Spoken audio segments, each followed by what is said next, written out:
Hi guys! Share ko lang sa inyo guys yung fruit of Holy Spirit according sa Bible sa Galatians 5:22 to 23.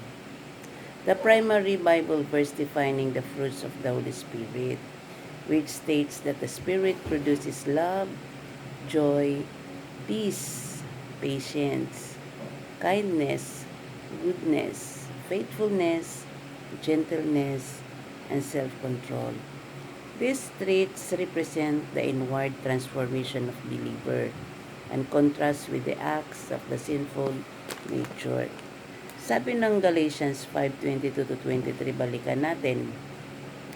But the fruit of the Spirit is love, joy, peace, forbearance, kindness, goodness, faithfulness, gentleness, self-control. Against such things, there is no law. O, diba guys? Ano yung aspects of the Holy Spirit? One fruit, many flavors, diba? While often referred to as fruits, plural. Pag fruits, plural. The verse refers to fruit. Singular. Singular. Suggesting these 9 attributes are a single, unified expression of the Spirit's work. The 9 attributes. First, love. Ano yung love? The foundational, selfless love or agape. Joy. Deep-seated happiness not dependent on circumstances. 3. Peace. A sense of tranquility even in the turmoil. 4. Patience or forbearance, endurance, and slow to anger. 5. Kindness, a compassionate disposition. 6. Goodness, moral excellence and integrity in action. Faithfulness, pang 7. Reliability, loyalty, and trustworthiness. 8. Gentleness, meekness, humility, and consideration. Self-control, mastery over desires and action. Evidence of the Spirit. These characteristics are developed in a believer's life as they live according to God's will. O diba guys? Wala nang ibang batas doon sa siyam na ibinigay sa atin ng Panginoong Diyos. Ang 9 fruit of Holy Spirit. O diba? Ngayon, kung ikaw guys ay meron kang pag-ibig, kaya nga number 1 pag-ibig talaga love. Ito yung agape kind of love. Ito yung foundation natin, yung selfless love. Kasi marami naman kasing hindi legit na love. Nagkukunwari lang na love. So, joy. Ito yung joy na, alam mo yung hindi ka masaya na paimbabaw. Ang joy kasi guys, ito yung deep, malalim na kagalakan sa puso. Deep-seated happiness. Diba? Yung, alam mo yung mayroon kang joy na hindi mo maintindihan. Yan yung joy. Peace. Ito yung mayroon kang peace. May peace of mind ka. Sabi ng iba, ayoko madisturbo yung aking peace. Pero kapag ikaw ay nasa Panginoon, ibang peace ang ibibigay sa iyo ng Lord. Ang patience. Ikaw ay mayroong hindi ka magagalitin. Kung magagalit ka man, is slow to anger. Mayroon kang pagpapasensya. Kindness. Ito yung mayroong mabuting puso na compassionate kang tumulong. You are kind to help the other people. O diba? Goodness, yung moral excellence mo, yung meron kang integrity, you are goodness. Diba? You are good. Pero mas good ang ating Diyos na nagbigay sa iyo ng 9 of fruit of Holy Spirit.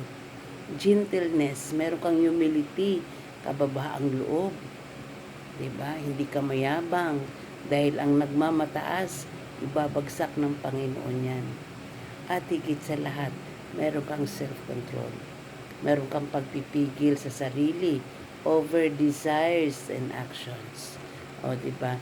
That is the 9 of fruit of Holy Spirit according to Galatians 5:22 to 23 sa NIV version. Lahat ng ito guys ay kung mayroon tayo niyan, one fruit, many flavors. Ito na yung sinasabing isang bunga, marami kang flavors. Di ba? Anong unang-una? Yung pag-ibig.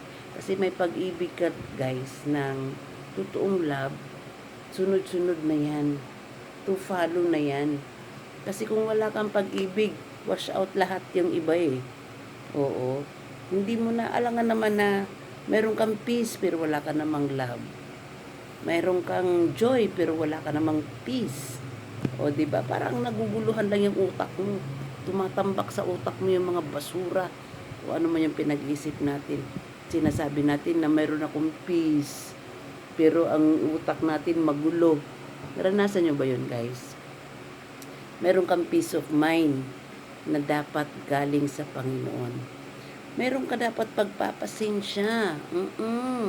Lalo na sa panahon ngayon. 'Di ba? Kapag wala kang pasensya, nako, kaya marami mga road rage na 'yan dahil walang pasensya na yung mga tao, naubos na. At dapat mayroon tayong kindness na tumulong na walang kapalit. O 'di ba? So, alin dyan ang gusto mo? Huwag kang pumili. Lahat ng siyam, dapat meron tayo. Okay? So, paano tayo magkakaroon ng ganyan? Makipagrelasyon ka muna sa Panginoong Hesus. Tanggapin mo muna siya bilang tagapagligtas ng buhay mo, guys. Dahil pag wala kang relasyon sa Panginoon, kahit i-desire mo pa ng puso mo, yang siyam na yan, malabo. Oo. Malabo talaga. Malabo, sinasabi ko. Kahit na mayroon kang love kasi umiibig ka. Eh kung wala ka namang pagpapasensya, baliwala yung love. Diba?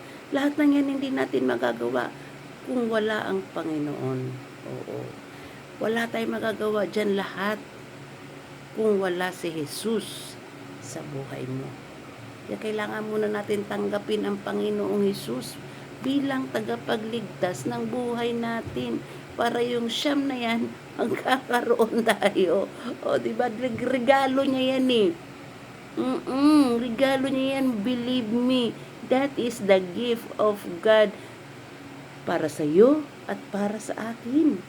Oo. Hindi tayo perfect. Pero kapag may relasyon ka sa Panginoong Diyos, sa Panginoong Hesus, magiging perfect ka. O, diba guys? Lahat ng yan mangyayari according to our Lord Jesus Christ if you receive Him as your Savior. Diba? Walang bayad ang pakikipagrelasyon sa Panginoon. Hindi lang katabi mo. Akala mo mahal ka niyan. Hindi totoo yun. Pero ang Panginoong Hesus, totoo ang kanyang pag-ibig. Believe me. Basahin mo lang ang Bible. Nandito na lahat ang kanyang mga pangako. Yes, guys. Believe. Sabi ng Bible, believe. Eh kung wala kang paniniwala sa Panginoon, ampaw ang paniniwala mo sa Diyos, nothing happen. Bye-bye.